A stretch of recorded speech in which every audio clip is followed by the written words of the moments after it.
Sleeping Beauty. Reimagined. A Forbidden Embrace. Chapter 1. The Shunned Fairy Godmother. High above the mortal realm, where clouds gathered like silk scarves and starlight pooled in crystal chalices, stood the Grand Assembly Hall of the Fairy Godparents Association. Its walls were carved from moonstone and pearl, reflecting the gentle luminescence of 1,000 floating candles that never flickered, never dimmed. Tonight, as on every night when a royal child was born, the hall buzzed with anticipation and the soft rustle of gossamer wings. Fairy godparents of every description filled the circular chamber. Some were no taller than a child's thumb, their voices like silver bells as they debated the merits of granting musical talent versus artistic vision. Others stood human height, their robes shimmering with threads of captured aurora. Male fairy godparents with beards of spun cloud consulted ancient tomes alongside their female counterparts, whose hair flowed like liquid starlight. At the center of this gathering, beneath a dome that showed the turning of the world below, stood the Council of Three, the eldest and most revered of their kind. Tonight, they announced the joyous news that had summoned them all. Princess Aurora had been born to the Kingdom of Eldoria, and her blessing ceremony would take place in 7 days' time. But in the shadows of the great hall, where the candlelight could not quite reach, stood Seraphina. She was magnificent and terrible in equal measure, her dark hair crackling with barely contained energy, her violet eyes holding depths that spoke of storms and passion. Where other fairy godparents wore soft pastels and gentle smiles, Seraphina's robes were the color of midnight, edged with silver lightning. Her magic was different too. Not the gentle nudges and subtle influences favored by her peers, but bold interventions and fierce protections that had saved countless children from genuine peril. Yet for all her power and good intentions, Seraphina stood alone. The ceremony must be perfect, declared Celestine, the head of the council, her voice carrying easily through the vast hall. Each blessing carefully considered, each gift measured and wise. We shall bestow upon Princess Aurora everything she needs for a life of happiness and virtue. A murmur of agreement rippled through the assembly, but Seraphina noticed how eyes avoided her corner of the hall, how conversations stilled when she moved closer to any group. She had felt the growing distance for decades now, the way her fellow fairy godparents whispered about her excessive methods and dangerous intensity. When the Caldwell twins had been trapped in a burning tower, Seraphina hadn't hesitated to summon a hurricane to extinguish the flames, even though it had flattened half the surrounding forest. When young Lord Marcus had been kidnapped by bandits, she had personally tracked them down and turned them all into stone statues until the boy was safely returned. Other fairy godparents might have worked through dreams and coincidences, but Seraphina believed that when children were in true danger, subtlety was a luxury they couldn't afford.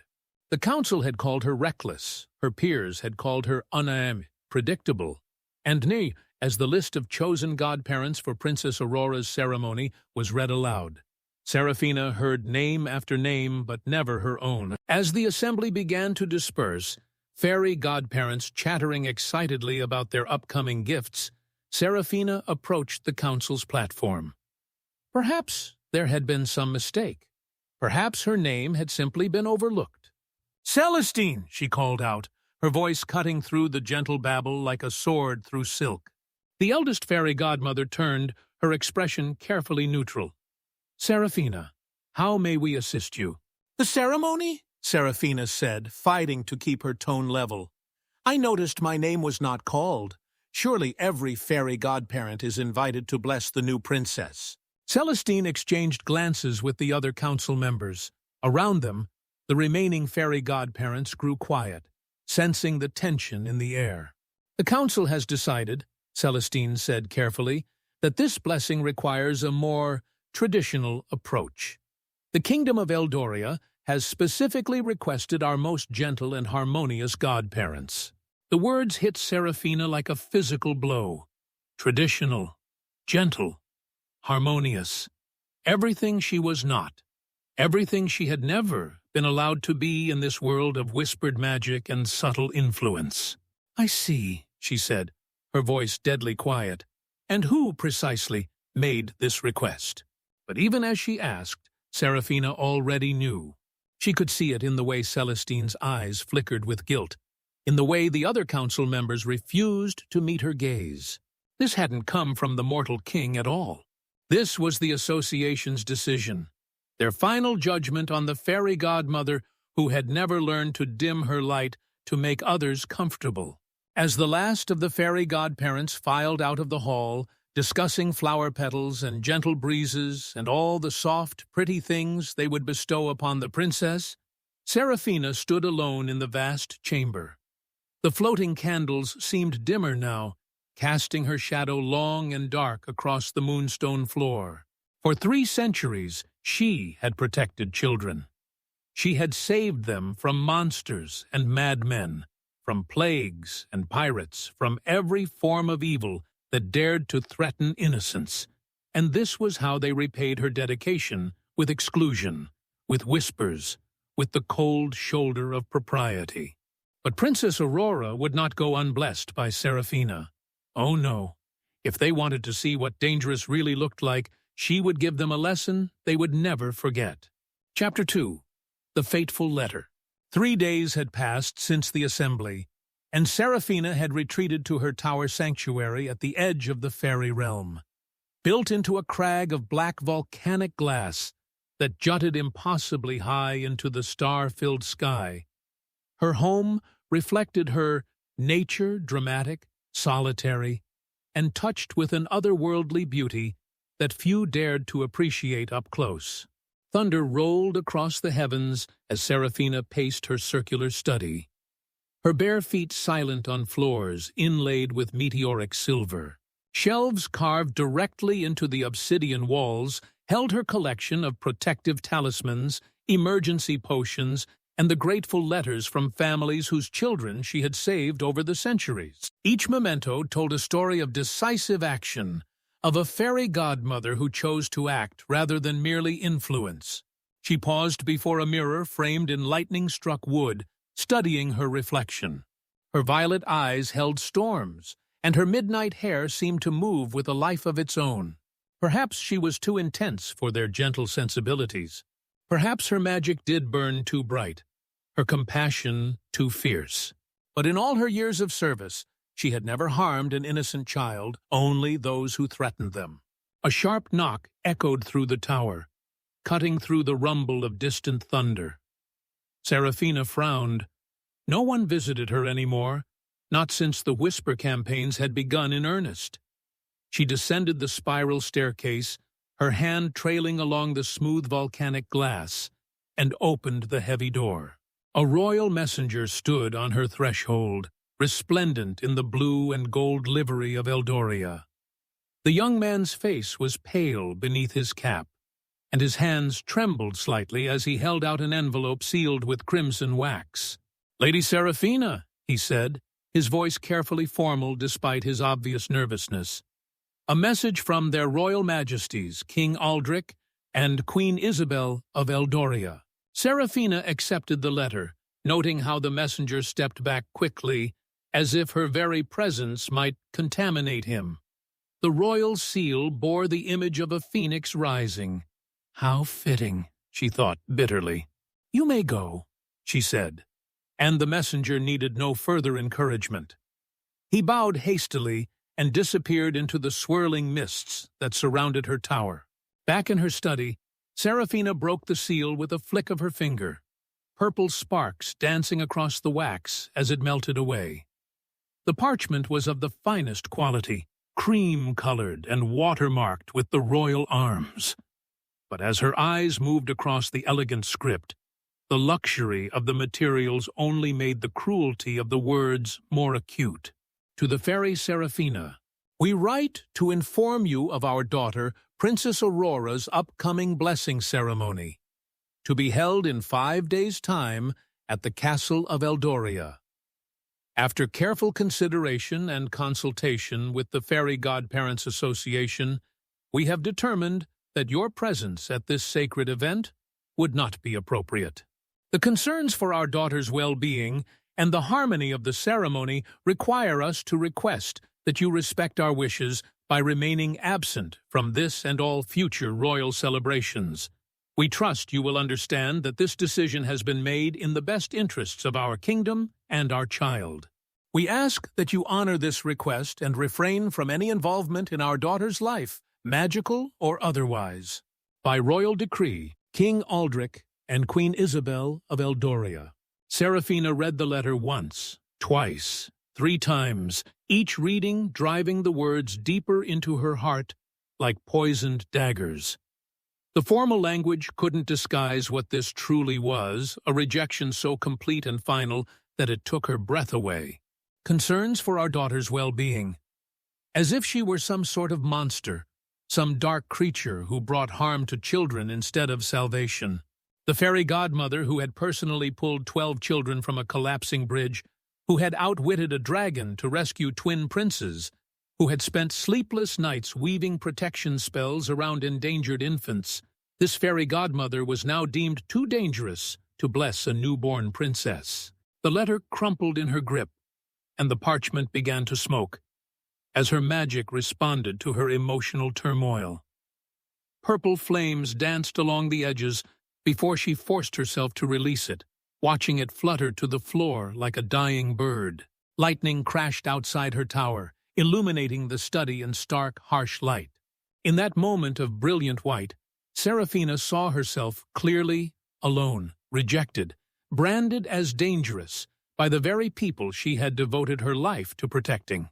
The other fairy godparents would attend the ceremony, would bestow their gentle gifts of beauty and grace and musical talent, would be welcomed with smiles and gratitude, while she was specifically, deliberately excluded. She thought of all the children she had saved, all the grateful parents who had wept with relief when she returned their little ones safely home. Had any of them spoken up for her? Had anyone questioned this decision, this casual cruelty disguised as royal prudence? The silence in her tower seemed to answer that question. Rain began to fall beyond her windows, each drop striking the volcanic glass like tears. But Serafina was done with tears. Hurt was transforming into something harder, hotter, more dangerous. If they wanted to treat her like a threat to children, like some malevolent force to be feared and shunned, then perhaps it was time to give them exactly what they expected. She moved to her writing desk, carved from a single piece of star-touched ebony, and withdrew a sheet of her own stationery. Her quill, made from the feather of a phoenix she had once rescued, began to scratch across the page with deliberate precision. But this would not be a letter of hurt feelings or wounded pride. This would be something else entirely, a response that would ensure they never forgot the fairy godmother they had chosen to cast aside. As she wrote, thunder shook the very foundations of her tower, and in the distance, she could swear she heard the sound of fate itself beginning to turn. Chapter 3. The Curse is Cast. The great hall of Eldoria Castle had been transformed into a vision of ethereal beauty for Princess Aurora's blessing ceremony. Garlands of white roses and baby's breath draped from the vaulted ceiling, their petals scattered across marble floors that gleamed like mirrors. Hundreds of candles cast a warm, golden glow over the assembled nobility, while crystalline chimes sang soft melodies in the gentle breeze that flowed through the open windows. At the center of the hall, beneath a canopy of silk so fine it seemed woven from moonbeams, lay Princess Aurora, in her cradle of carved ivory and gold. Even at mere days old, she was breathtakingly beautiful, with wisps of golden hair that caught the light like spun sunshine, and skin so delicate it seemed translucent. The tiny princess slept peacefully, unaware that her fate was about to be decided by powers beyond mortal understanding. King Aldrich stood proud beside his wife, Queen Isabel, both dressed in their finest ceremonial robes. The queen's face glowed with the exhausted joy of new motherhood, while the king's eyes shone with tears of happiness as he gazed upon his perfect daughter. Around them, the court whispered in appreciation of the infant's beauty and the magnificence of the celebration. The fairy godparents had arrived an hour earlier in a shower of silver sparkles and gentle music. There was Celestine in robes of pearl and gold, Rosalind, whose very presence made flowers bloom, and Marcus, whose beard held captured stardust. 12 fairy godparents in total, each representing the finest qualities their kind could offer. They had taken their positions around the cradle, ready to bestow gifts that would ensure the princess lived a life of happiness, wisdom, and virtue. Celestine stepped forward first, raising her crystalline wand. "Princess Aurora," she said in a voice like distant music, "I grant you the gift of beauty that will shine from within as well as without. A radiance that will touch all who know you." Golden light swirled around the sleeping infant, settling into her skin like captured sunlight. The court murmured in appreciation as the baby stirred slightly, a peaceful smile crossing her tiny features. One by one, the other fairy godparents approached. Rosalind granted grace in movement and speech. Marcus bestowed wisdom beyond her years. Lydia gave the gift of a voice like liquid silver. Each blessing layered upon the others, weaving a tapestry of perfection around the innocent child. But as the 10th fairy godparent finished her blessing of kindness, the temperature in the hall began to drop. The warm golden light wavered, and the crystal chimes grew discordant.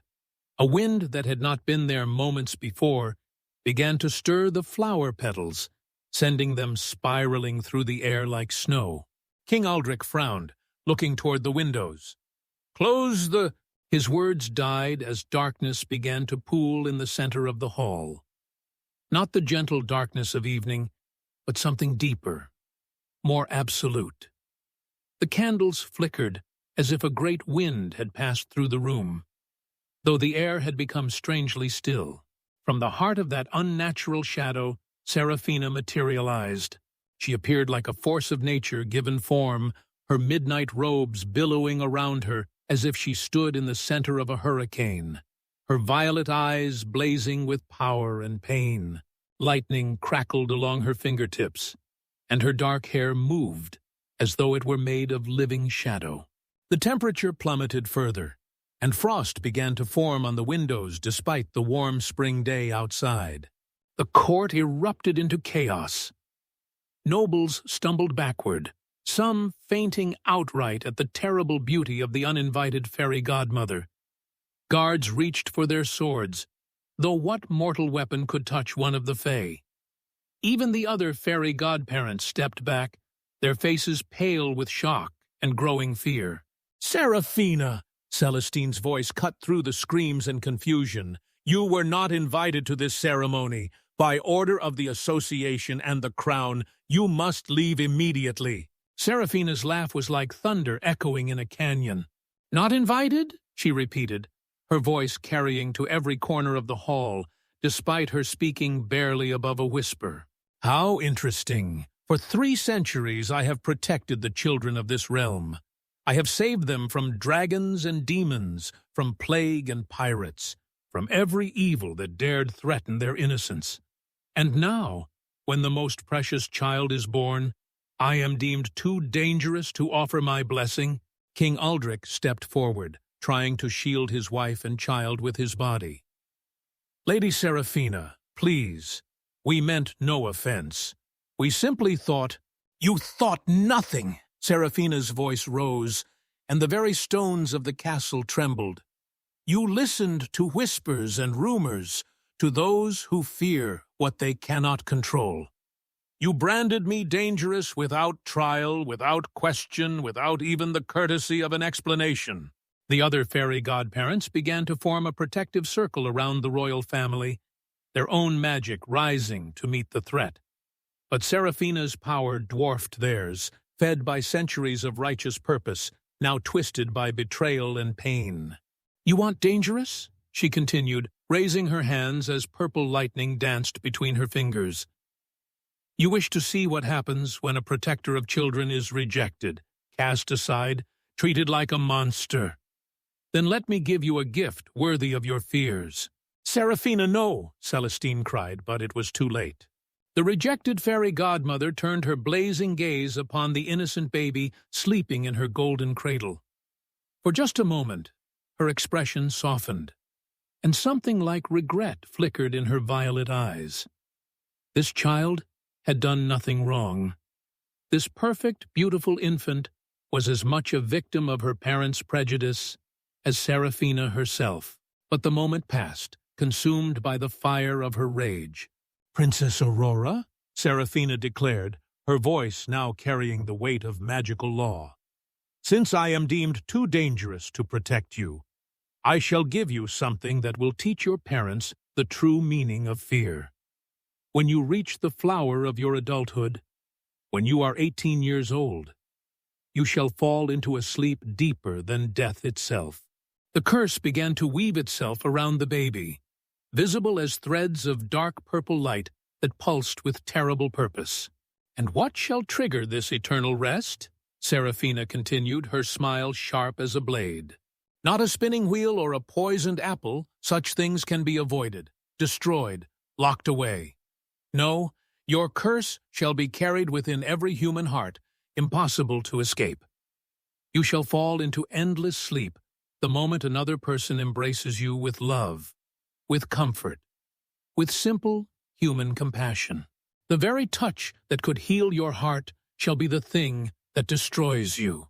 The curse solidified around Aurora like chains of shadow, and the baby began to cry.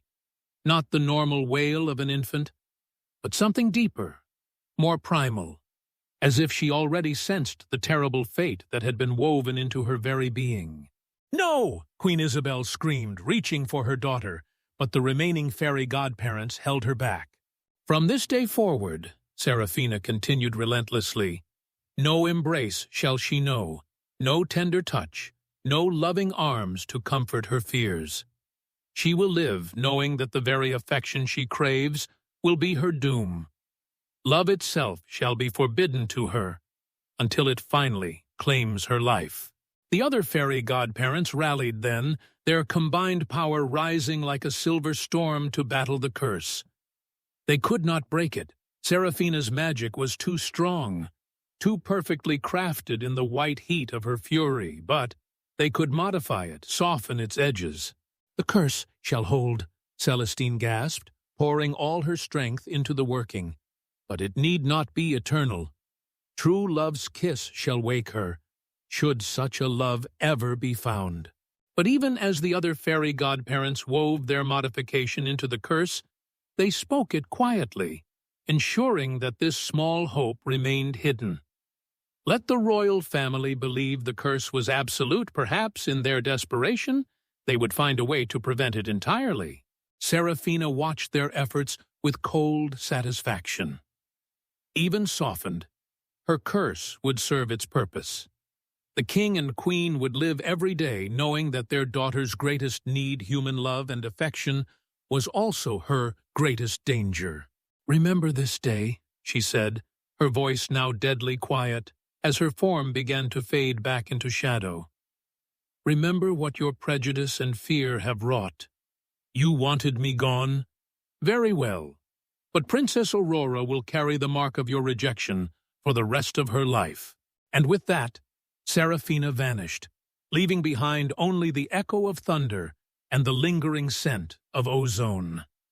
In the terrible silence that followed, the only sound was the heartbroken wailing of a cursed infant and the quiet sobbing of parents who had just learned the true cost of their fear. Chapter 4. Growing Up Untouchable. 15 years had passed since that terrible day, and Princess Aurora had grown into everything the fairy godparents' blessings had promised, and everything her parents' worst fears had shaped her to become. She was breathtakingly beautiful, with golden hair that cascaded like silk, and eyes the color of summer sky. But there was a careful distance in her bearing that spoke of a lifetime of enforced solitude. The castle itself had been transformed to accommodate her curse. Corridors were widened to prevent accidental contact, and warning bells had been installed throughout the palace. a soft chiming that announced Aurora's presence so that servants and courtiers could maintain the necessary distance. Doorways bore discreet symbols reminding all who passed through of the prohibition against touching the princess. Even the castle cats had been trained to avoid her, lest an innocent nuzzle trigger the curse. Aurora's chambers occupied the entire east wing, spacious enough that she could move freely without fear of accidentally brushing against another person. Her furniture was arranged with mathematical precision, chairs positioned just beyond arm's reach of each other. Her writing desk set far from the door to prevent servants from coming too close when bringing her meals. Beautiful as it was, with tapestries depicting far-off lands and windows that offered sweeping views of the kingdom, it was fundamentally a prison of silk and gold. On this particular morning, Aurora sat at her easel in the window alcove, painting the sunrise as she did every day. Her brush moved with the grace bestowed by the fairy godparents, capturing the way light transformed the distant mountains from purple shadows to rose-touched peaks. But even as she painted scenes of the world beyond her walls, she remained separated from it by an invisible barrier that no amount of artistic skill could breach. "Good morning, Your Highness," came a gentle voice from the doorway. Aurora turned to see Lady Margaret, her longtime companion and one of the few people allowed regular access to her presence. The elderly woman stood carefully at the threshold, maintaining the prescribed distance while balancing a breakfast tray. "Good morning, Lady Margaret," Aurora replied with the warm smile that had charmed the kingdom despite her isolation. "The sunrise is particularly lovely today. Would you like to see the painting?" Lady Margaret set the tray on a side table and moved closer, but not too close. Never too close. The space between them was precisely measured. Close enough for conversation, far enough to prevent any accidental contact. It was a dance they had perfected over the years, this careful choreography of enforced distance. "Beautiful as always, Your Highness," Lady Margaret said, genuine admiration in her voice as she studied the canvas. "You capture light like you were born to it." Aurora's sepia smile dimmed slightly. Born to it, perhaps, but born also to never share the simple joy of pointing out a particular brushstroke by guiding someone's hand. Never to receive the encouraging pat on the shoulder that teachers gave promising students. Her artistic education had been conducted entirely through words and demonstration from a distance, her talents nurtured but never celebrated with the casual physical affection that marked true mentorship. After Lady Margaret left to attend to other duties, Aurora set down her brush and moved to the great window that dominated her sitting room. Below in the courtyard, she could see the daily life of the castle unfolding. Servants hurried about their tasks, occasionally stopping to chat or share a friendly touch on the arm. The stable boys roughhoused with each other, their laughter carrying up to her window as they tumbled together in mock combat. A kitchen maid hurried past, carrying fresh bread, and the baker's son caught her around the waist, spinning her in a circle that made her giggle before she swatted him away playfully. Aurora watched these casual intimacies with a hunger that had grown deeper with each passing year. She pressed her palm against the cool glass, imagining what it might feel like to be spun in someone's arms, to have a friend squeeze her hand in excitement, to receive a mother's embrace when nightmares disturbed her sleep. Her parents loved her, she never doubted that, but their love was expressed through worried glances from across the room, through gifts left on distant tables, through words spoken carefully from doorways. King Aldrich would sometimes stand at the far end of her chambers and tell her stories of his own childhood, his voice rich with affection, but his hands clasped firmly behind his back. Queen Isabel would sing lullabies from the hallway outside Aurora's room, her beautiful voice carrying comfort that her arms could never provide. They had tried, in those early years, to find ways around the curse. Gloves had been attempted, surely thick enough fabric would prevent skin-to-skin contact? But the fairy godparents had quietly warned that the curse recognized intent, not mere technicality. Any embrace motivated by love or comfort would trigger it, regardless of barriers. Even a hug through winter cloaks would be enough if the affection was genuine. Aurora had learned to find other ways to show care and receive it. She wrote letters to her parents daily, pouring her love onto paper in flowing script. She commissioned gifts from craftsmen, carefully selecting items that would bring joy to those she cared about. When servants fell ill, she prepared healing teas with her own hands and left them outside their doors with notes of encouragement. She had become expert at loving from a distance, at showing affection through actions rather than touch. But the longing never left her. She had trained herself not to reach out when someone was upset, not to extend a comforting hand when she saw tears. She had learned to clasp her own hands behind her back when talking to others, removing the temptation to gesture too broadly or accidentally bridge the carefully maintained gap. Most painfully of all, she had learned to recognize the moment when people forgot about her curse, the instant when genuine affection would make them step forward, with arms extending, and to quickly move away before contact could be made. These near misses were the worst moments of all. To see love approaching and have to retreat from it, to watch the remembered pain flood back into someone's eyes as they recalled why they couldn't offer the comfort they so desperately wanted to give. A soft knock at her chamber door drew Aurora from her melancholy reflections. "Enter," she called, recognizing the particular rhythm that belonged to her tutor. Master Cassius stepped into the room with the careful grace that marked all of Aurora's regular companions. He had been with the court for 3 years now, arriving when Aurora was 15 to serve as her instructor in languages, history, and philosophy. Unlike the servants who had grown up with constant reminders of her curse, he had learned the restrictions as an adult, and something in his manner suggested he understood the isolation they created in a way that others did not. "Good morning, Princess," he said with a bow that maintained the proper distance. "I thought today we might continue our study of ancient poetry. There are some particularly beautiful verses about the nature of human connection that I believe you would find fascinating." Aurora turned from the window, noting as she always did how Cassius seemed to choose their lessons with such thoughtful consideration for her circumstances. Where other tutors focused on dry historical facts or political theory, he brought her literature that explored the deepest questions of the human heart. It was as if he understood that her mind, starved of physical comfort, hungered for emotional and intellectual connection with an intensity that others could barely comprehend.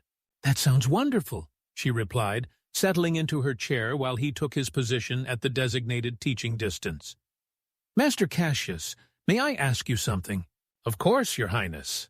"Do you ever feel—" She paused, searching for words to express something she had never quite articulated before. "Do you ever feel as though you're living behind glass? As though you can see the world clearly, understand it even, but never quite touch it?" Something flickered in Cassius's dark eyes, a recognition, perhaps, or a shared understanding that he quickly concealed. "I think," he said carefully, "that many people feel isolated in their own ways. The question is whether we allow that isolation to embitter us, or whether we use it to develop a deeper appreciation for the connections we can make." Aurora nodded thoughtfully, though something in his tone suggested there was more to his answer than mere philosophy.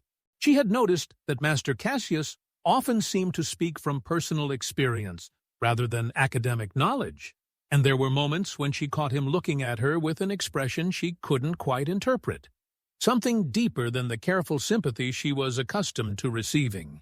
But those thoughts faded as he began to read the day's selection of poetry, his rich voice filling the space between them with words about love and longing, about the human need for connection, and the courage required to reach across the darkness toward another soul. As always, Aurora found herself wondering if he chose these particular verses by coincidence, or if he somehow understood exactly what her heart needed to hear. Chapter 5. The Mysterious Visitor. 3 years earlier, on a rain-soaked autumn evening, A young man had arrived at the gates of Eldoria Castle claiming to be a traveling scholar. He carried letters of introduction from distant universities, spoke fluent Latin and Greek, and demonstrated such profound knowledge of history and literature that King Aldrich had immediately recognized his value as a potential tutor for Aurora.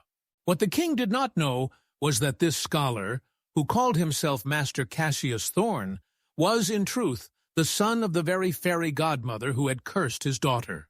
Cassius stood now in his private chambers, staring at his reflection in the mirror as he had done countless times over the past 3 years. The face that looked back at him was entirely human in appearance. No pointed ears or other worldly luminescence marked him as fey. His mother's magic had seen to that, crafting him a perfect disguise that would allow him to move freely in the mortal world. But the deception went deeper than mere appearance.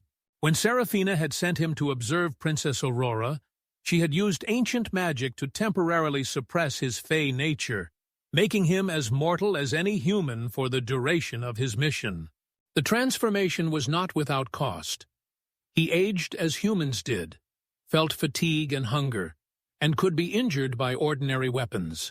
Most significantly, the magical connection between mother and son had been severed, leaving him unable to communicate with Seraphina or return to the fairy realm until his task was complete. The irony was not lost on him. In seeking to spy on the cursed princess, he had become cursed himself, trapped in a form and a world that grew more precious to him with each passing day, knowing that eventually he would have to leave it all behind. When Seraphina had first approached him with this task, Cassius had been eager to help. He had grown up hearing the story of his mother's rejection and the curse she had cast in her pain and fury. The fairy realm buzzed with whispered discussions about Seraphina's actions, some condemning her as reckless and cruel, others defending her as a victim of prejudice and fear. But none of them really knew what had become of Princess Aurora, and Seraphina's guilt had grown heavier with each passing year. "I need to know what I have done," she had told her son, her violet eyes haunted with regret. "I need to understand if the child suffers, if my curse has made her bitter and cruel, or if there is still goodness in her heart, despite what I have wrought." Cassius had expected to find a spoiled, pampered princess surrounded by luxury and protected from any real hardship. He had imagined reporting back that Aurora lived in comfort, despite her curse, that his mother's revenge had failed to cause any meaningful suffering. Perhaps then Seraphina could find some peace. Instead, he had discovered something that shattered all his preconceptions. Princess Aurora was remarkable. Despite her isolation, she had grown into a young woman of extraordinary compassion and wisdom. She spent her days writing letters to the families of soldiers, offering comfort to those who grieved and celebration to those who rejoiced. She painted portraits of the castle staff to send to their distant relatives, capturing not just their physical appearance, but something essential about their character that made each image a treasure. She composed music that the court musicians performed at festivals, filling the great hall with melodies that seemed to understand the deepest longings of the human heart. Most astonishing of all, she bore no resentment toward her circumstances. Where another person might have grown bitter and angry, demanding to know why she had been singled out for such a fate, Aurora accepted her curse with a grace that left Cassius breathless. She had transformed her enforced isolation into a different kind of connection, finding ways to touch lives without touching bodies, to love without endangering herself or others. But it was the moments when she thought no one was watching that truly captured Cassius's heart. He had seen her standing at her window as dawn broke over the kingdom, her hand pressed against the glass as she watched children playing in the courtyard below. The longing in her expression was so profound it made his chest ache. He had witnessed her quickly step away when servants forgot themselves and moved too close, protecting them from the consequences of their affection, even as her own eyes filled with tears.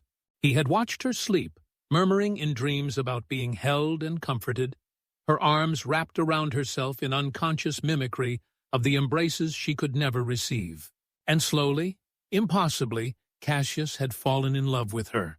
It had begun as admiration for her strength, respect for her kindness, and pity for her circumstances. But day by day, lesson by lesson, conversation by conversation, his feelings had deepened into something far more dangerous. He loved her quick wit and her gentle humor. He loved the way she listened to his lectures with such complete attention, asking questions that revealed a mind eager to understand not just facts, but the deeper truths that connected all knowledge. He loved her laugh, rare but genuine, and the way her eyes lit up when she discovered something new. Most of all, he loved her capacity for love itself, the way she cared for everyone around her, despite having received so little physical affection in return. The guilt was eating him alive. Every day, he sat across from her in that careful, measured distance and taught her about poetry and philosophy while hiding the truth of who he was and why he had come.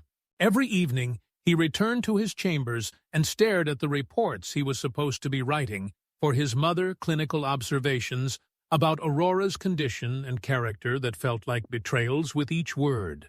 How could he tell Seraphina that her curse had created not a broken, bitter princess, but a young woman of such remarkable strength that she had transformed suffering into compassion?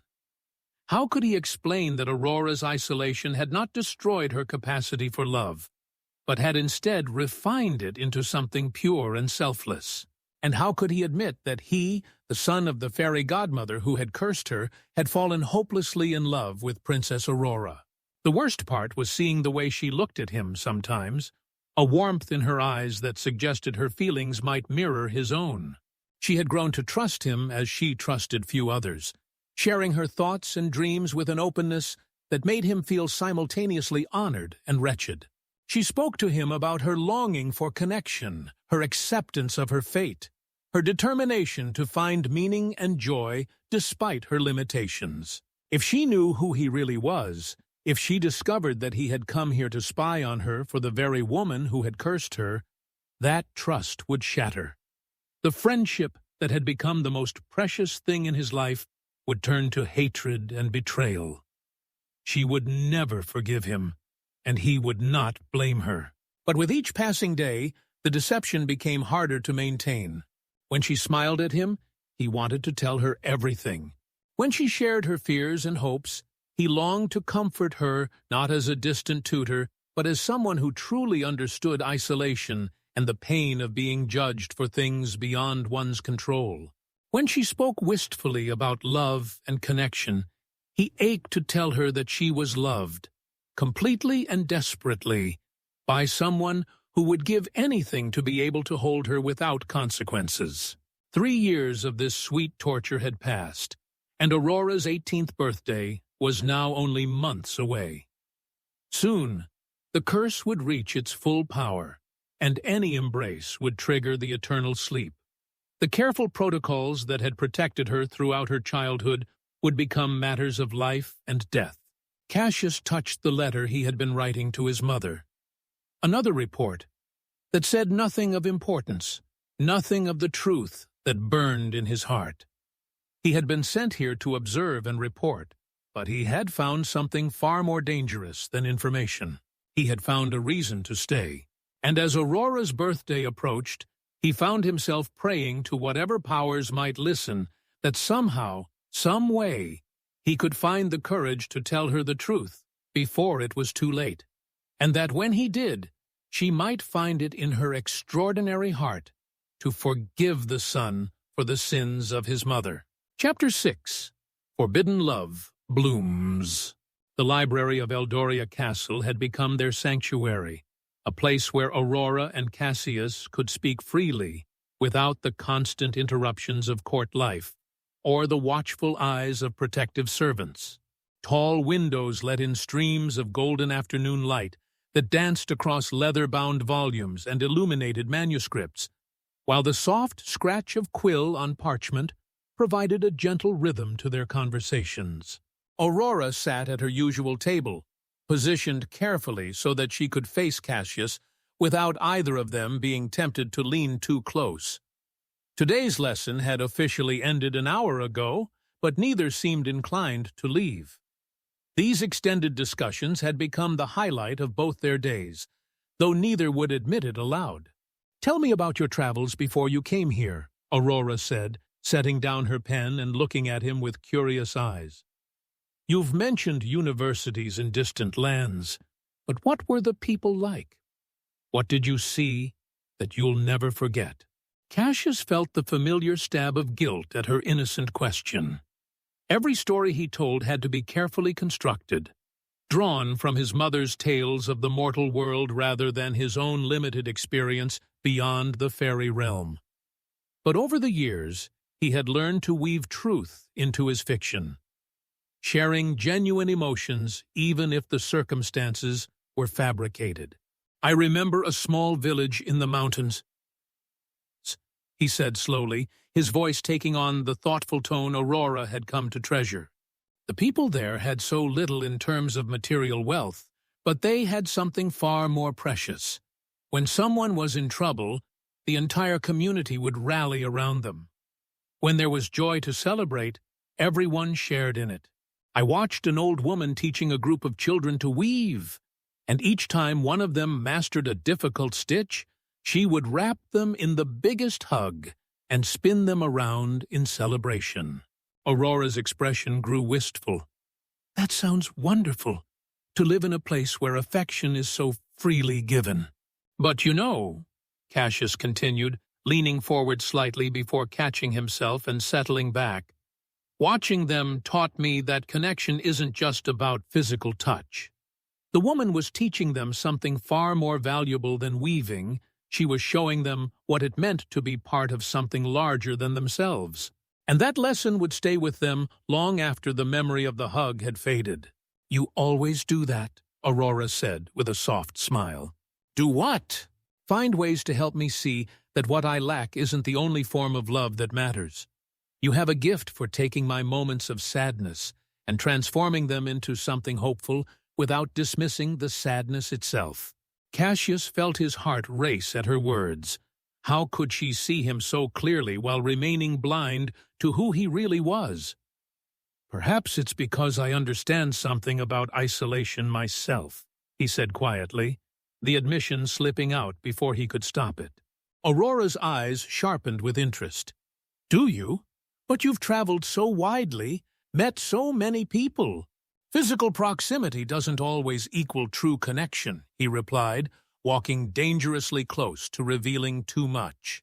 "Sometimes you can be surrounded by others and still feel utterly alone.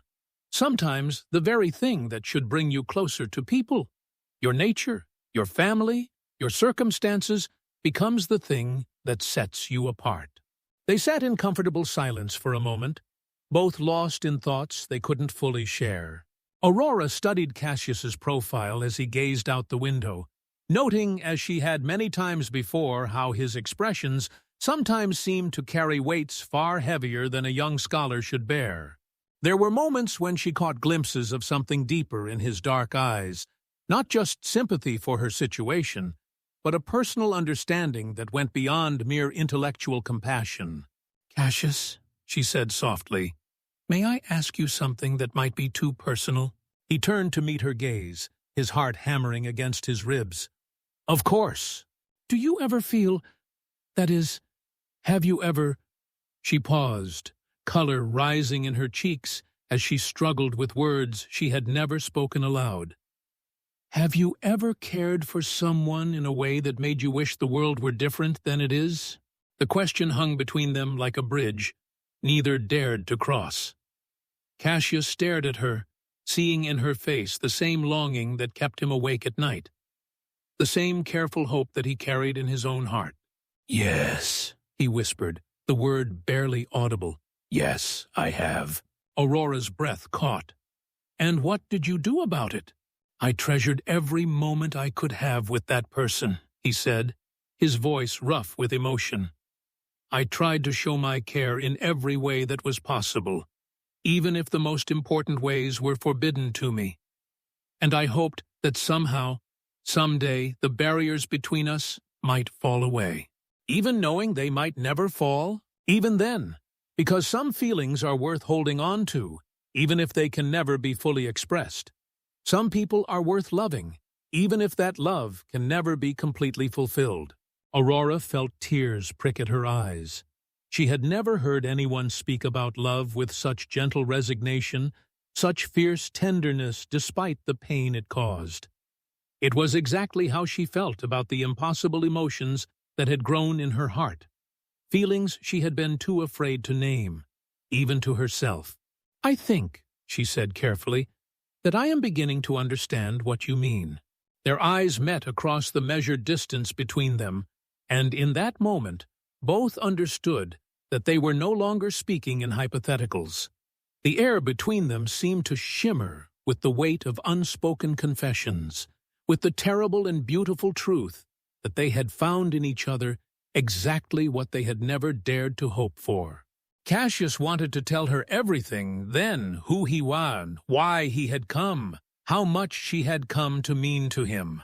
He wanted to explain that he understood her isolation because he was living his own exile, that he knew the pain of being judged for his parentage because he carried that burden every day.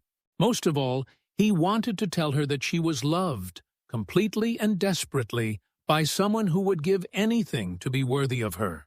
But the words stuck in his throat, choked by the knowledge of what his confession would cost them both. When she learned the truth about his identity, this precious friendship would end. The trust in her eyes would turn to betrayal, the warmth to coldness. He would lose not just her love, but her respect, her companionship, everything that had made these years bearable. "Aurora," he began, then stopped, her name falling from his lips like a prayer. "Yes? Whatever happens in the future, I want you to know that these conversations, these afternoons in the library, they've been the most precious part of my life. You've taught me things about courage and grace that no university ever could." Aurora felt her heart swell with emotions she had no name for. "And you've given me something I never expected to have, a friend who truly sees me. Not the cursed princess or the tragic figure, but just me." They sat in the fading afternoon light, both achingly aware of the love that bloomed between them like a flower growing through stone, beautiful, impossible, and infinitely precious despite the shadows that threatened to destroy it. Neither spoke the words that burned in their hearts, but both knew that something had changed between them, something that would make the coming months even more difficult and more meaningful than anything that had come before. Outside the library windows, storm clouds gathered on the horizon, and in her distant tower, Seraphina felt the first stirrings of a change in the magical currents that surrounded her son. The time for secrets and careful distances was drawing to a close, and the choices made in the next few months would determine not just Aurora's fate, but the destiny of everyone touched by the curse that had been born from a mother's broken heart. Chapter 7. The Accidental Fulfillment. The morning of Princess Aurora's 18th birthday dawned clear and bright, with golden sunlight streaming through the castle windows and birds singing in the garden below. Despite the underlying tension that had plagued the royal family for months as this day approached, the castle staff had worked tirelessly to create a celebration worthy of their beloved princess. The great hall had been decorated with thousands of white roses. Aurora's favorite and silk banners in the royal colors fluttered from every pillar. Musicians tuned their instruments in the gallery, while servants made final adjustments to the long tables laden with delicacies from across the kingdom. Everything was perfect, beautiful, and carefully planned to accommodate the princess, who could participate in her own birthday celebration only from a safe distance. Aurora stood before her mirror in her chambers, adjusting the flowing gown of azure silk that had been specially designed for the occasion. The dress was a masterpiece of the seamstress's art, with intricate embroidery that caught the light and sleeves that moved like water as she raised her arms. She looked every inch the fairy tale princess, beautiful and graceful and radiant with youth. But beneath her serene exterior, Aurora's heart raced with anxiety. 18. Today she was 18, and the curse would reach its full power. From this day forward, any embrace, no matter how brief or innocent, would trigger the eternal sleep. The careful protocols that had protected her throughout her childhood would now become matters of life and death. "You look magnificent, Your Highness," Lady Margaret said from her position near the door, her voice warm with affection, despite the careful distance she maintained. "The entire kingdom has come to celebrate with you." Aurora smiled, though it didn't quite reach her eyes. "Thank you, Lady Margaret. I only hope I can make it through the day without causing anyone worry." What she didn't say was that her greatest fear wasn't the crowd of nobles who would attend the celebration, or even the increased risk that the day's excitement might cause someone to forget the prohibition against touching her. Her greatest fear was that she might see Cassius among the gathered courtiers and lose the careful composure she had spent 18 years perfecting. Their relationship had grown even more precious and painful in the weeks since their conversation in the library. Neither had spoken directly of their feelings again, but the love between them had become an almost tangible presence in every shared glance, every carefully chosen word, every moment of silence that stretched between them like a bridge they dared not cross. The celebration began at noon, with Aurora making her grand entrance down the main staircase to the great hall.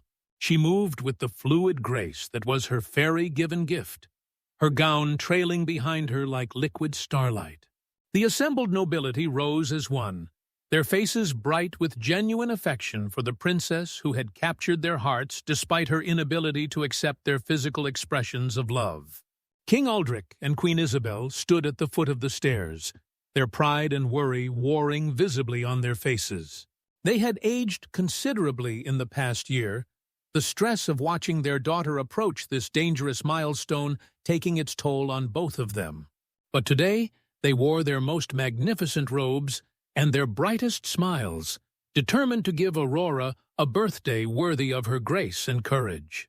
"My lords and ladies," King Aldrich announced, his voice carrying clearly through the hall, "we gather today to celebrate the 18th birthday of our beloved daughter, Princess Aurora. Let this be a day of joy and thanksgiving for the remarkable young woman she has become." The crowd erupted in cheers and applause, and Aurora felt her heart warm despite her nervousness. These people truly loved her, she realized, not because of any fairy-blessed beauty or talent, but because of the person she had chosen to become despite her circumstances.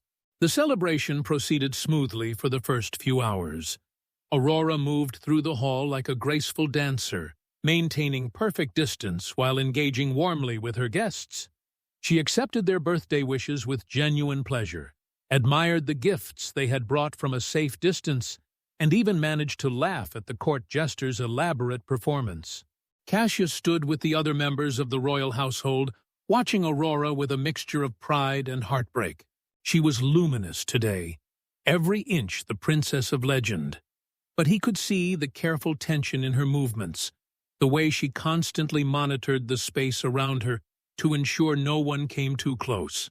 On this day, when she should have been embraced by everyone who loved her, she was more isolated than ever. As the afternoon wore on, the formal reception gave way to dancing and entertainment. Aurora took her position on the raised dais, where she could watch the festivities without risk of accidental contact. Couples whirled across the marble floor in elaborate court dances, their joy infectious despite Aurora's inability to participate. She clapped along with the music and smiled at the dancers, but Cassius could see the wistfulness in her eyes as she watched others enjoy the physical connection that was forever denied to her. It was during the third dance that disaster struck.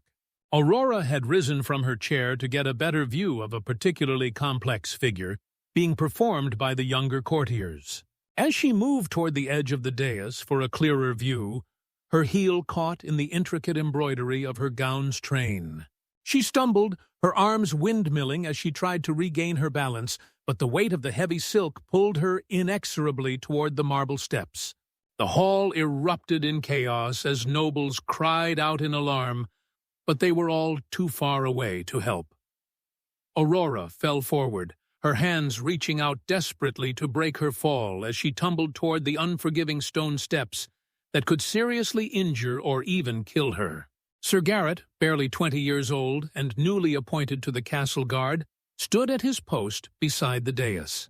He had been specifically instructed about the prohibition against touching the princess, had been warned repeatedly about the consequences of any physical contact. But in that moment, watching Aurora plummet toward certain injury, training and instinct overrode every warning he had received. Without thinking, without hesitation, Sir Garrett lunged forward and caught Aurora in his arms. For one brief, terrible moment, their eyes met. Aurora saw the young knight's face, kind, concerned, completely focused on her safety, rather than his own fate. Sir Garrett saw the princess he had sworn to protect, beautiful and vulnerable and completely human in her fear. Then the curse struck. It began as a tingling sensation, like sparks of electricity dancing across Aurora's skin where Sir Garrett's arms encircled her. The tingling became warmth, then heat, then a drowsiness so profound it seemed to pull at her very soul. Her eyelids grew heavy as lead, and despite her desperate efforts to fight against the enchantment, she felt consciousness slipping away like water through her fingers. "No," she whispered, the word barely audible as her eyes fluttered closed. "Please, no." But it was too late. The curse, 18 years in the making, claimed its victim at last. Princess Aurora went limp in Sir Garrett's arms, her breathing slowing to barely perceptible whispers as she fell into the enchanted sleep from which no earthly power could wake her. Sir Garrett stared down at the unconscious princess in horror, understanding immediately what he had done. Around them, the great hall had fallen into shocked silence, broken only by Queen Isabel's anguished scream as she realized that her worst fears had finally come to pass. "I'm sorry," Sir Garrett whispered, his voice breaking as he carefully lifted Aurora in his arms. "I'm so sorry. I couldn't let you fall." And as he carried the sleeping princess toward her parents, tears streaming down his young face, the entire kingdom held its breath and wondered if this was truly the end of their beloved Aurora's story, or if somewhere in the wide world true love might still find a way to bring her home. Chapter 8. Desperate Attempts to Break the Curse. The days following Aurora's cursed sleep blurred together in a haze of desperate activity and crushing despair. The princess had been carried to her chambers and laid upon her bed, where she remained as still and pale as carved marble, her breathing so shallow it was barely perceptible. Her golden hair spread across the silk pillows like spun sunlight, and her face wore an expression of such peaceful serenity that she seemed more like a sleeping angel than a victim of dark magic. King Aldrich and Queen Isabel maintained a constant vigil at their daughter's bedside, taking turns reading to her, singing lullabies, and pleading with her to wake. But Aurora remained locked in her enchanted slumber, as unreachable as if she had been transported to another world entirely. "We must try everything," Queen Isabel declared on the third day, her voice hoarse from weeping and exhaustion.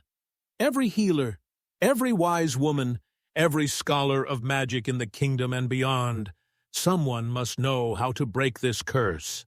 And so began the great summoning. First came the royal physicians, learned men who had studied at the finest universities and treated kings and emperors.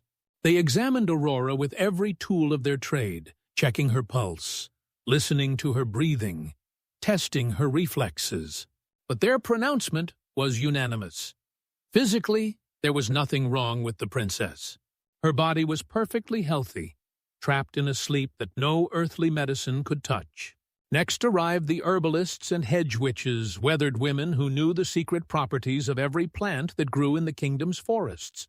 They brewed potions of rare flowers gathered under the full moon, mixed elixirs from roots that grew only in sacred groves, and burned incense made from herbs said to have the power to wake the dead. Aurora's lips were moistened with sleeping drought antidotes, her temples anointed with oils blessed by ancient rituals, her chambers filled with the smoke of awakening herbs. But nothing stirred her from her supernatural slumber. The court summoned scholars of ancient lore, men who had spent their lives studying the old magics and forgotten arts. They consulted dusty tomes and crumbling scrolls, searching for precedents, for counter-curses, for any mention of similar enchantments and their remedies. They spoke in hushed tones of fairy magic and its peculiar laws, but their wisdom proved as powerless as the physician's medicines. Even the remaining fairy godparents were called upon, arriving in shimmers of silver light and gentle music to examine their sleeping charge. Celestine and her companion stood around Aurora's bed with tears in their ancient eyes, their faces grave with sorrow and regret. "The curse is too strong," Celestine admitted, her voice heavy with defeat. "Seraphina's magic was woven in the white heat of betrayal and pain. We softened it where we could, but we cannot break what we did not create." "But surely there must be something," King Aldrich pleaded, "some way to reach her, some key to unlock this prison of sleep."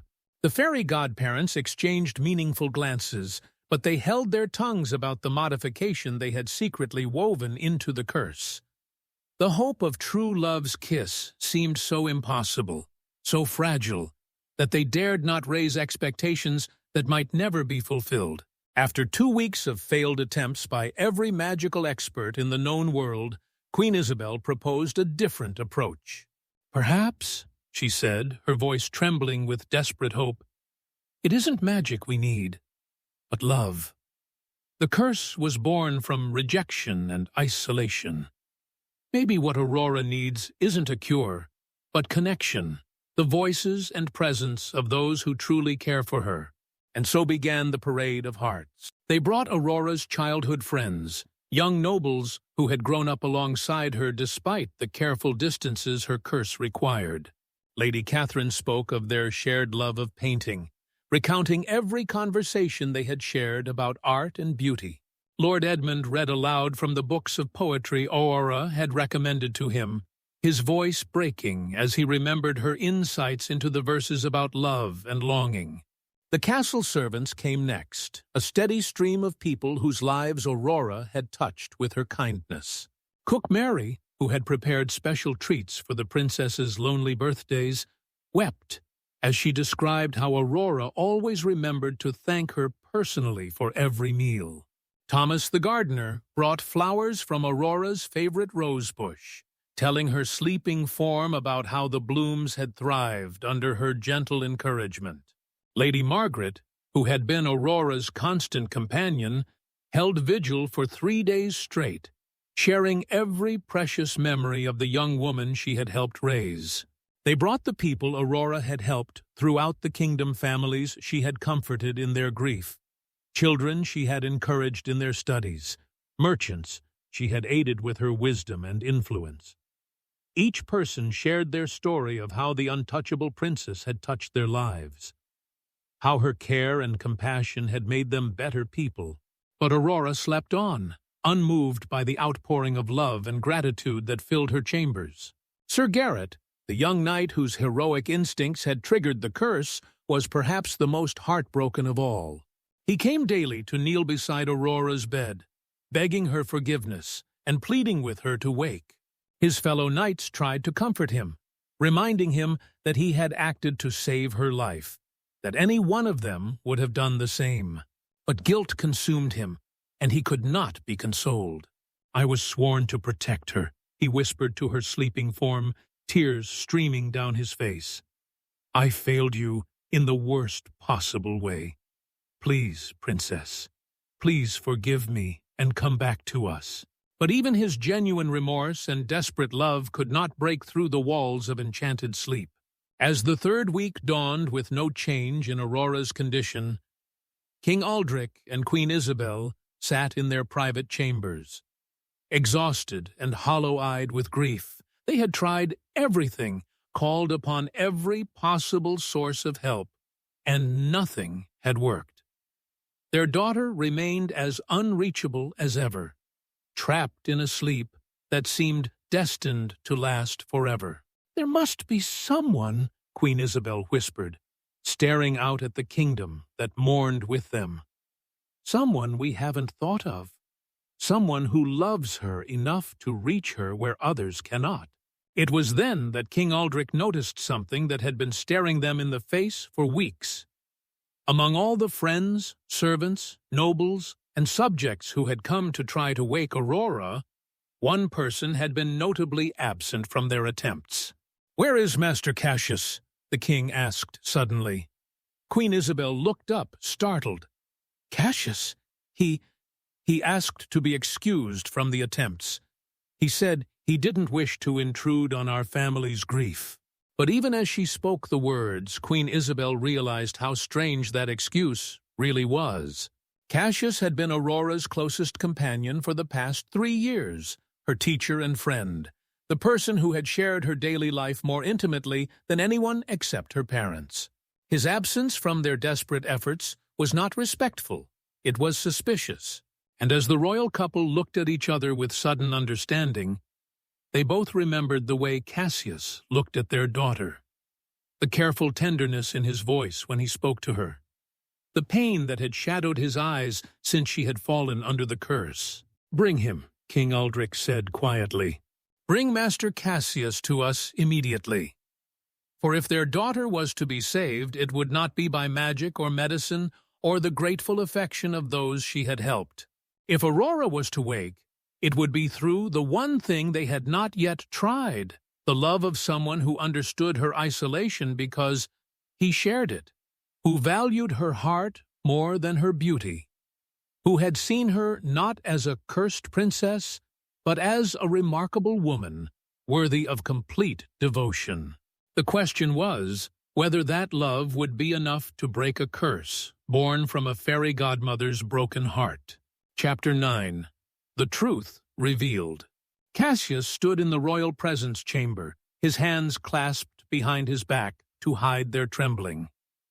King Aldrich and Queen Isabel sat before him in their chairs of state, but grief had stripped away the formal majesty of their positions. They looked like what they were, desperate parents who had exhausted every option and were grasping at their last hope. For 3 weeks, Cassius had lived in his own private hell. He had watched from the shadows as healers and wise women failed to wake Aurora, had listened to the reports of every unsuccessful attempt, had seen the growing despair in the faces of everyone who loved her. And through it all, he had been tormented by the knowledge that he might be the key to her salvation, and by the certainty that revealing himself would destroy any chance of that salvation working. How could true love's kiss work if it came from the son of the fairy godmother who had cursed her? How could Aurora wake to his touch when he had come to her under false pretenses, that he had spent years lying about his very identity? The revelation would turn the kiss meaningless. But as the days had passed and Aurora remained trapped in her endless sleep, Cassius had begun to realize that his fears of exposure were nothing compared to the possibility that she might never wake at all. Whatever the consequences, he had to try. He owed her that much, even if it meant losing everything in the process. "Master Cassius," Queen Isabel began, her voice hoarse from weeks of weeping, "we have summoned you because we need your help. Aurora has been unreachable for 3 weeks now, and we have tried everything we can think of. Everyone who cares for her has attempted to wake her. But you have kept your distance." "Your Majesty," Cassius said carefully, "I didn't wish to intrude upon your family's grief. I'm merely a tutor, not family or—" "Don't lie to us," King Aldrich interrupted, his voice sharp despite his exhaustion. "We have eyes, young man. We've seen how you looked at our daughter, how she looked at you. We've noticed the way she lighted up when you entered a room, the way she hanged on every word you spoke. If anyone in this kingdom loves Aurora truly and completely, it is you." Cassius felt his carefully constructed facade crumbling. The king's words hit too close to the truth he had been hiding for so long. "Your Majesty, we're asking you to try to wake her," Queen Isabel said, leaning forward with desperate intensity. "We believe, we hope, that if anyone can reach her where others have failed, it might be you." The moment of decision had arrived, the choice Cassius had been dreading for months. He could continue his deception, attempt to wake Aurora while hiding his true identity, and hope that somehow love could triumph over lies. Or he could tell the truth and accept whatever consequences followed. Looking at the anguish in the royal couple's faces, seeing the faint hope they were trying so hard to contain, Cassius knew there was only one choice he could live with. "Your Majesties," he said, his voice steady despite the fear coursing through him, "before I can attempt what you ask, there is something I must tell you, something that may change your mind about wanting my help." King Aldrich and Queen Isabel exchanged glances. "What do you mean?" the Queen asked. Cassius took a deep breath, knowing that his next words would either damn him completely or somehow, impossibly, set him free. "I have not been honest with you about who I am. My name is not Cassius Thorne, and I am not merely a traveling scholar." The temperature in the room seemed to drop several degrees. Queen Isabel's hand went instinctively to her throat, while King Aldrich's eyes narrowed with suspicion and growing anger. "Then who are you?" the king demanded. "I am the son of Seraphina," Cassius said, the words falling like stones into silence. "The fairy godmother who cursed your daughter. I came here years ago on her behalf, to observe Princess Aurora and report back on the effects of the curse." For a moment, the only sound in the chamber was the ticking of the great clock in the corner. King Aldrich rose slowly from his chair, his face flushing with rage, while Queen Isabel stared at Cassius as if he had transformed into a monster before her eyes. "You?" King Aldrich's voice was deadly quiet. "You are the son of the creature who destroyed our daughter's life?" "Yes," Cassius replied, forcing himself to meet the king's furious gaze. "But please, let me explain." "Explain?" Queen Isabel's voice rose to nearly a shriek. "You have lived in our home for years. You have been our daughter's closest companion, her teacher, her friend. And all this time, you were spying on her for that monster who cursed her?" "It began that way," Cassius admitted, his heart breaking at the pain and betrayal in their voices. "But it didn't end that way. I came here expecting to find a spoiled, pampered princess. Instead, I found the most remarkable woman I have ever known. Your daughter is extraordinary kind, wise, compassionate, stronger than anyone has a right to be. She transformed my understanding of what it means to be truly noble." "Pretty words," King Aldrich snarled, "from someone who has been deceiving us for years. Guards!" "Wait!" Cassius called out desperately as armed men began entering the chamber. "I know you have every right to hate me, to punish me for my deception. But please, think of Aurora. I love her. I love her more than my own life, more than my loyalty to my mother, more than my fear of your righteous anger. If there is any chance that my feelings for her might help break the curse, don't let your hatred of me prevent you from trying." Queen Isabel looked at her husband, tears streaming down her face. "Aldrich, what if he's right? What if this is why none of the others could wake her? What if his true love could break the curse? What if—" "True love?" King Aldrich laughed bitterly. "From the son of our enemy? From someone who has been lying to her every day for years? How can love built on deception be true?" "Because," Cassius said quietly, "my feelings for Aurora are the only true thing about me. Everything else, my name, my background, my reason for coming here, all of that was false. But what I feel for her, what I've felt for her since I first truly saw her for who she is, that is real, more real than anything I've ever experienced." He turned to face Queen Isabel, his eyes bright with unshed tears. "Your Majesty, I know Aurora. I know her kindness, her strength, her capacity for forgiveness. I know she would rather live in a world where people can change, where love can triumph over the circumstances of birth, where the sins of parents don't define their children forever.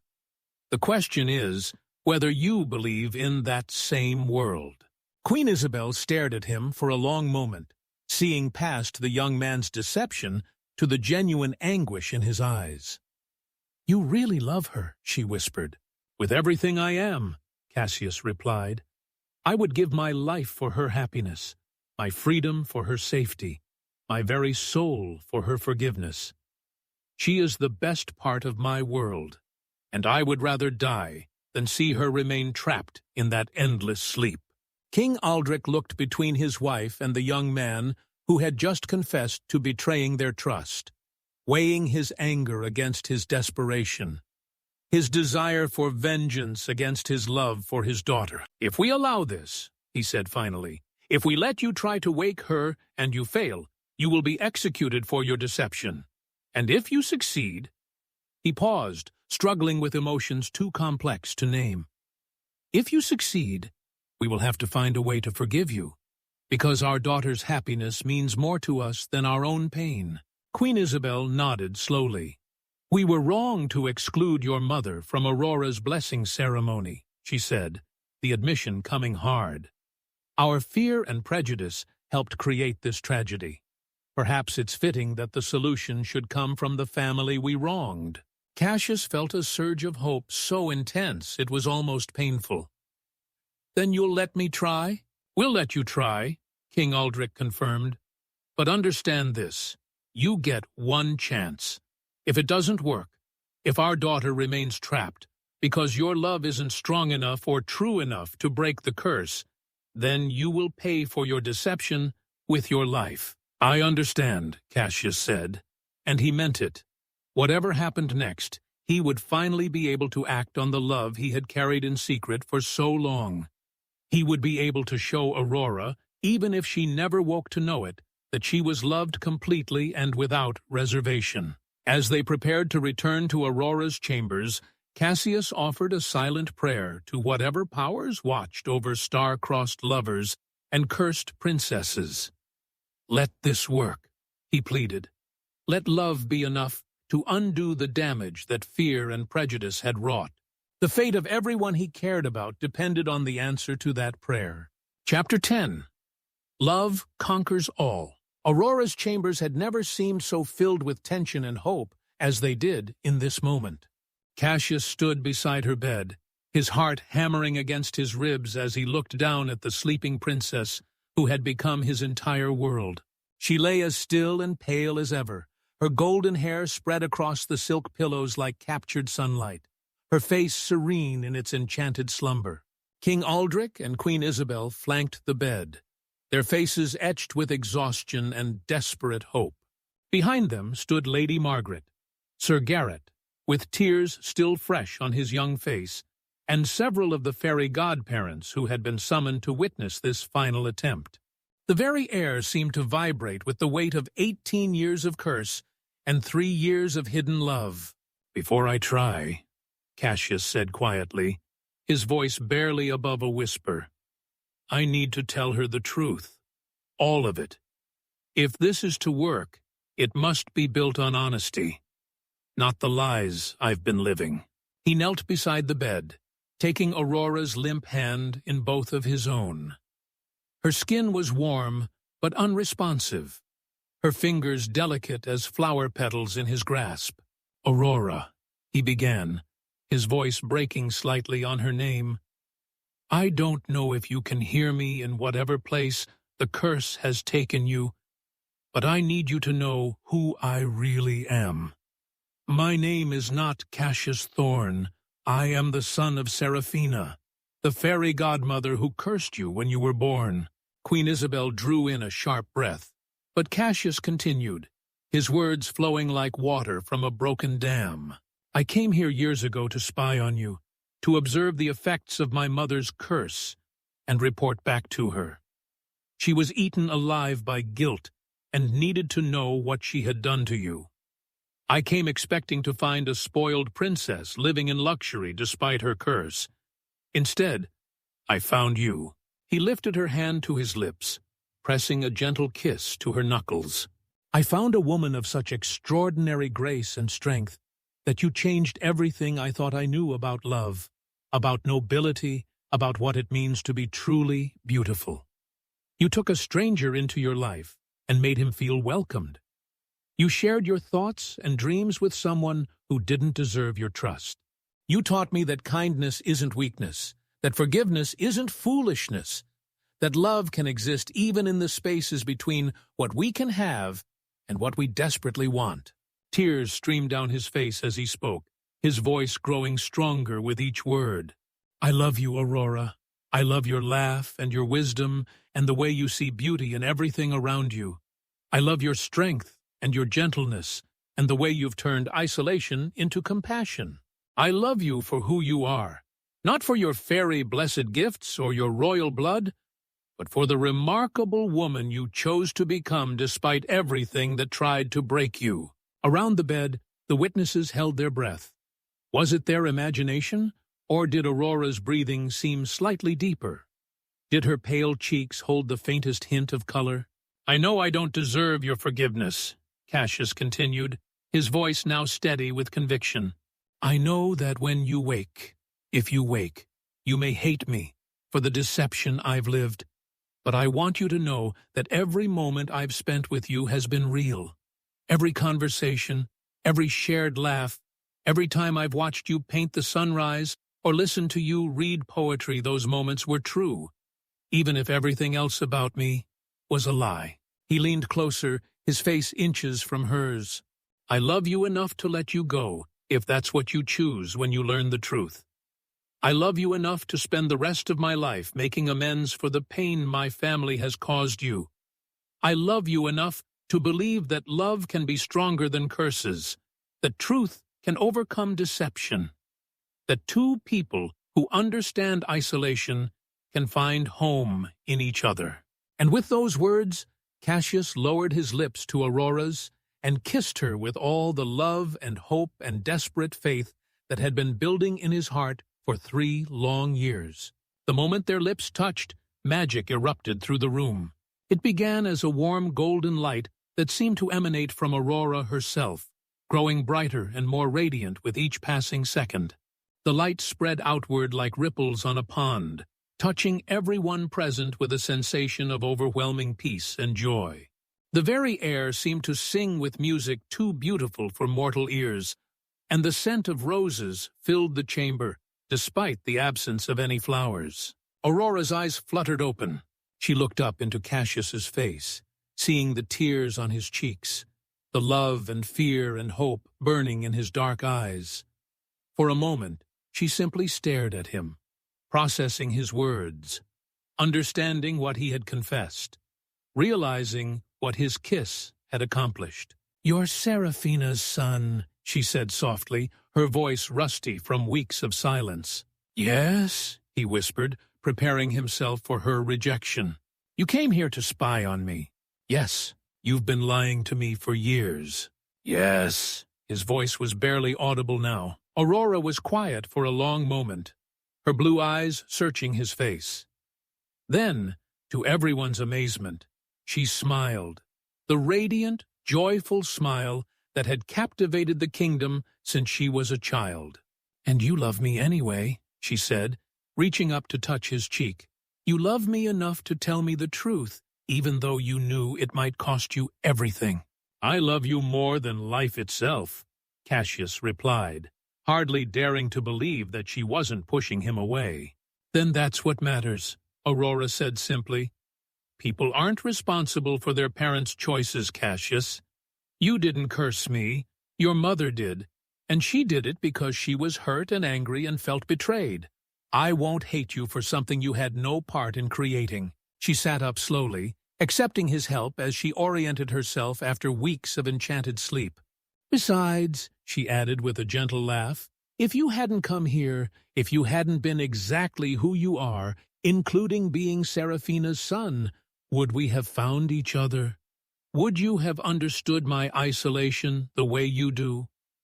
Would you have been able to love me for who I really am, instead of who everyone expected me to be? King Aldrich and Queen Isabel stepped forward, their faces bright with tears of joy and relief. "Aurora," the Queen whispered, "can you ever forgive us? Our prejudice and fear created this tragedy. If we had been kinder to Seraphina, there's nothing to forgive," Aurora said, extending her arms to her parents in the first embrace she had been able to offer in 18 years. "We all make mistakes when we're afraid. What matters is that we learn from them and choose to do better." As the royal family shared their first physical embrace in nearly 2 decades, Cassius began to step back, giving them privacy for their reunion. But Aurora caught his hand, pulling him back to her side. "Don't go," she said. "You're part of this family now, if you want to be." "Aurora," King Aldrich said, his voice heavy with emotion. "Are you certain? After everything that's happened?" "I'm certain," Aurora replied firmly. "I love him, Father. I love his kindness and his wisdom and his courage. I love the way he sees me as a person rather than a symbol. I love that he was brave enough to tell me the truth, even when it terrified him. And I love that he's shown me it's possible to rise above the circumstances of our birth to become who we choose to be." She turned to Cassius, her eyes bright with love and determination. "Will you help me write a letter to your mother? I think it's time we all sat down together and talked about forgiveness." 1 month later, Seraphina stood in the great hall of Eldoria Castle, the same hall where she had cast her curse 18 years earlier. But this time, she came not in anger and darkness, but hesitantly, nervously, summoned by a letter that had shaken her to her very core. The letter had been written in Aurora's own hand, expressing not hatred or demands for apology, but understanding, forgiveness, and an invitation to attend the princess's wedding to her son. It spoke of love's power to heal old wounds, of the importance of family, and of Aurora's desire to begin their new life with all past grievances laid to rest. Now Seraphina watched, tears streaming down her face, as Aurora and Cassius spoke their vows before the assembled court. The princess was radiant in white silk and pearls, while her groom looked happier than Seraphina had ever seen him. Their love was evident in every glance, every touch, every word they spoke to each other. When the ceremony reached the moment for objection, Seraphina stepped forward. The court tensed, remembering her last dramatic appearance in this hall, but her words surprised everyone. "I have no objection," she said, her voice carrying clearly through the silence. "I have only a blessing to offer, if it will be accepted. May your love be as strong as the magic that brought you together. May your understanding deepen with each passing year, and may your children inherit the best of both your natures, your mother's grace and wisdom, and your father's courage and loyalty." Aurora smiled through her tears and curtsied gracefully. "Your blessing is most welcome, Lady Seraphina, and I have something for you as well." She gestured, and Lady Margaret brought forward an ornate invitation written on the finest parchment. "You are formally invited to serve as fairy godmother to any children Cassius and I may have," Aurora announced. "Our family needs your strength and protection, and we would be honored to have you watch over the next generation." Seraphina's composure finally broke completely, and she began to sob, not with anger or pain, but with overwhelming gratitude and relief. The fairy godmother, who had been rejected and shunned for so long, was being welcomed back not as an enemy, but as family. As the celebration continued long into the night, with dancing and music and joy that filled every corner of the castle, Aurora and Cassius stole away to the garden for a few moments alone. They walked hand in hand among the roses, marveling at how different their lives had become from everything they had imagined. Do you ever regret it? Aurora asked, leaning against her husband's shoulder as they sat beside the fountain. Giving up your immortality, your place in the fairy realm, to stay here with me? Cassius kissed the top of her head, breathing in the scent of roses in her hair. Never, he said firmly. Mortality shared with you is worth more than an eternity without you. Besides, he added with a grin, who says our story ends with mortality? Maybe love like ours creates its own kind of forever. Aurora laughed, the sound like silver bells in the evening air. Maybe it does, she agreed. And maybe that's the most powerful magic of all. They ruled Eldoria with wisdom and compassion for many years, their love story becoming a legend that parents told their children, not just about a princess who was cursed and a prince who saved her, but about the transformative power of understanding, forgiveness, and love that chooses to see the best in others despite their flaws and mistakes. And in her tower at the edge of the fairy realm, Seraphina smiled as she watched over their children, finally understanding that the greatest magic isn't the power to curse or to bless, but the courage to love without reservation and to forgive without condition. The forbidden embrace had become a celebration of all the embraces yet to come, and the curse born from a broken heart had been transformed into a blessing that would echo through generations, a reminder that love, in all its forms, is always worth fighting for.